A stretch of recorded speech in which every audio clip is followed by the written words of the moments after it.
समाप्त। Thank you, धन्यवाद। श्री रामचंद्र जांगड़ा। आपने मुझे बोलने का मौका दिया 10 मिनट के अभिभाषण पर धन्यवाद प्रस्ताव में। मान्यवर, जैसे महामहिम राष्ट्रपति जी ने अपने भाषण में उल्लेख किया है, 10 साल पहले बुनियादी ढांचे के ऊपर 2 लाख करोड़ रुपए की राशि खर्च होती थी और अब बुनियादी ढांचे का जो खर्च है 11 लाख करोड़ रुपए। मान्यवर, कल्पना की जा सकती है अगर 2010 में नरेंद्र मोदी जी इस देश के प्रधानमंत्री ना बनते, भाजपा पूर्ण बहुमत के साथ सत्ता में ना आती, 1998 के बाद अटल बिहारी वाजपेयी जी सत्ता में ना आते, प्रधानमंत्री ग्राम सड़क योजनाएं ना बनती, रेलवे ओवर ब्रिज ना बनते, रेलवे स्टेशनों का सौंदर्यीकरण ना होता, नई ट्रेनें वंदे भारत ट्रेनें ना चलाई जाती, नए एम्स और नए मेडिकल कॉलेज ना खोले जाते और नई यूनिवर्सिटीज़ और नए कॉलेज ना खोले जाते, तो इस देश में आवागमन के मामले में जनता के क्या हालात होते। एक एक अंग्रेज़ों के ज़माने की फाटकों के ऊपर कितनी लंबी लंबी लाइनें ट्रैफिक की होती, ये कल्पना की जा सकती है कि जनता के क्या हालात होते।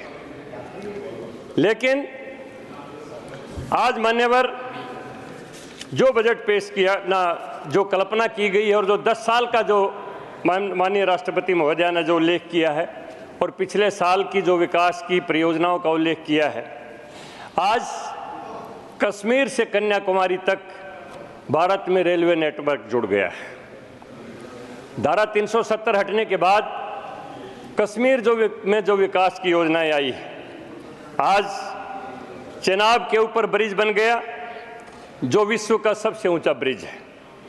आंजी ब्रिज पहला ऐसा रेलवे केबल ब्रिज है जो जम्मू कश्मीर के अंदर बना है। अटल चैनल बन गई, सोनमार्ग टनल बन गई, सेला टनल बन गई और हिमाचल और लद्दाख को जोड़ने के लिए शिकुनला टनल जो सबसे ऊंची सुरंग है वो भी जल्द ही बन के तैयार हो जाएगी। जो आज जो देश जिस किस्म से विकास के रास्ते के ऊपर है, निश्चित तौर पर महामहिम महोदया ने जो 1947 के भारत की कल्पना 2047 के भारत की कल्पना की है, विकसित भारत की, निश्चित तौर पर भारत विश्व का एक सबसे शक्तिशाली और सबसे विकसित राष्ट्र 2047 के अंदर होगा। क्योंकि भारत की बागडोर जिस प्रधानमंत्री के हाथों में है, उनके सामने केवल मात्र देश, केवल मात्र राष्ट्र और 24 घंटे देश की चिंता है। और ये सारा का सारा, जैसा प्रधानमंत्री जी ने अपने बार बार भाषण में कहा है कि उनका जो ध्यान है गरीब कल्याण, युवा कल्याण, किसान कल्याण और नारी शक्ति के उत्थान के लिए, नारी कल्याण के लिए सारा का सारा विजन है। और उसी के लिए पूरे देश के अंदर परियोजनाएं बनाई जा रही हैं, हर क्षेत्र के अंदर लिए परियोजनाएं बनाई जा रही हैं। मान्यवर, मैं इसमें कुछ उल्लेख करना चाहूँगा। माननीय राष्ट्रपति महोदया ने न्याय संहिता का जिक्र किया है। इस देश के अंदर अंग्रेजों के ज़माने से 1861 की जो है ना हमारे देश में दंड संहिता बनी हुई थी, क्योंकि उन लोगों का नज़रिया ही हमारे को दंडित करने का था, न्याय देने का तो था ही नहीं। लेकिन अफसोस की बात यह है कि आज़ादी के बाद भी वही दंड संहिता चलती रही, देश में कोई परिवर्तन नहीं हुआ। क्योंकि आज़ादी के बाद भी जो लोग सत्ता में आए, उनको भारतीयों को दंडित करने की ही मानसिकता के वो शिकार रहे, न्याय देने की मानसिकता उनकी बनी ही नहीं। और मान्यवर, इतिहास का उल्लेख करना चाहूँगा, जो 1871 के अंदर जिन लोगों ने वासुदेव बलवंत फड़के के नेतृत्व में 1857 की क्रांति के बाद लड़ाइयाँ लड़ी थी, उन पूरी ट्राइब्स को क्रिमिनल ट्राइब्स घोषित कर दिया गया था अंग्रेजों द्वारा और उनको बार बार दंडित किया जाता था। ये तो बाबा साहब भीमराव अंबेडकर थे। 31 दिसंबर 1952 को 5 साल बाद उन्होंने क्रिमिनल ट्राइब्स एक्ट को ख़त्म करके और हैबिचुअल ऑफेंडर्स एक्ट लेके आए थे। और आज वो तमाम जातियां जो है 5 साल बाद अपने को मुक्ति दिवस के रूप में भारत में मनाते हैं। 31 दिसंबर को मुक्ति दिवस के रूप में मनाते हैं। वो अपने को आज़ाद भी 5 साल बाद ही मानते हैं, क्योंकि उनको बार बार इसी तरह दंडित किया जाता था। और मान्यवर, हमें अच्छी तरह से पता है, फिर भी देश के सत्ताधारियों की मानसिकता बदली नहीं। मुझे अच्छी तरह से ध्यान है कि अगर कहीं चोरी हो जाती, थानेदार चोर को ढूंढने की कोई कोशिश नहीं करता था। किसी गरीब सांसी को, किसी गरीब बावरी को बिना किसी अपराध के, चोरी के अपराध में उसको दंडित करके मार पीट के उसके हाँ भरवा ली जाती और उसको हवालात के शिक्षों के अंदर डाल दिया जाता। फिर वो लोग चोरी ना करते तो और क्या करते। इस किस्म की दंड करने की जो मानसिकता रही, उसको न्याय संहिता के रूप में हमारे देश के प्रधानमंत्री के नेतृत्व में हमारी सरकार ने उसको न्याय संहिता के रूप में बदला है, वरना भारतीयों को दंड देने की एक प्रक्रिया थी। और मान्यवर, मैं इसमें उल्लेख करना चाहूँगा, अगर न्याय करने की मानसिकता होती तो भोपाल गैस त्रासदी के गुनाहगार वॉरेन एंडरसन सरकारी विमान में, तत्कालीन मुख्यमंत्री के सरकारी विमान में दिल्ली ना आते और सरकार के संरक्षण में उनको अमेरिका ना भगाया जाता। हजारों लोग मारे गए, कितने लोग अपंग हो गए और न्याय की तलाश में भटकते रहे और तत्कालीन सरकार ने ऐसे गुनाहगार को अपने सरकारी संरक्षण में देश से भगा दिया, क्योंकि उनकी दंड देने की ही एक मानसिकता थी। भारतीयों को न्याय देने की मानसिकता इन लोगों की थी ही नहीं। ये न्याय देने की मानसिकता तो नरेंद्र मोदी जी के नेतृत्व में आई है। मान्यवर, मैं इसमें उल्लेख करना चाहूँगा भारतीय संस्कृति का, क्योंकि श्यामा प्रसाद मुखर्जी ने जो इस देश के लिए बलिदान हुए, भारत की एकता और अखंडता के लिए बलिदान हुए, उन्होंने बात कहा था कि सांस्कृतिक चेतना का पुनर्जागरण होना चाहिए और सच्चा राष्ट्रवाद केवल भारत की भौतिक एकता नहीं है, बल्कि उसकी सांस्कृतिक एकता को मजबूत करने में है। मान्यवर, मैं इस संबंध में उल्लेख करना चाहूँगा कि संस्कृति क्या होती है। हमारे देश में हिंदी का क्या हाल रहा,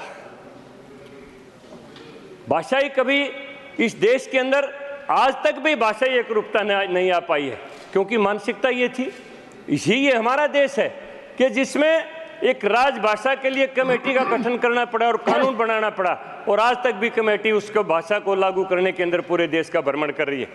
लेकिन मान्यवर, आज नरेंद्र भाई मोदी जी के नेतृत्व में जो इस सांस्कृतिक संबंध में जो विकास हुआ है, उसका कितना बड़ा एक फायदा गरीब आदमी को हुआ है, वो भाषा के बारे में उल्लेख करना चाहूँगा। हमारे देश में यूपीएससी के एग्ज़ाम अंग्रेजी में होते, उनका इंटरव्यू अंग्रेजी में होता। कोई गरीब आदमी के अंदर प्रतिभाओं की कमी नहीं थी, उनके अंदर क्वालिटी की कमी नहीं थी, लेकिन भाषा उनके सामने एक बाधा थी। और जब से यूपीएससी के एग्ज़ाम मातृभाषा में होने लग गए, मातृभाषा में जवाब देने की उसको स्वतंत्रता मिली, उसको अभ्यर्थी को, आज उसका परिणाम ये है कि गरीब से गरीब घरों के बच्चे आईएएस और आईपीएस बन रहे हैं। वरना ये अभिजात वर्ग के लिए सुरक्षित था, क्योंकि गरीब लोगों का भाषा की एक बाध्यता थी, उनको भाषा नहीं, उसके सामने बहुत बड़ी एक ये कठिनाई थी भाषा की।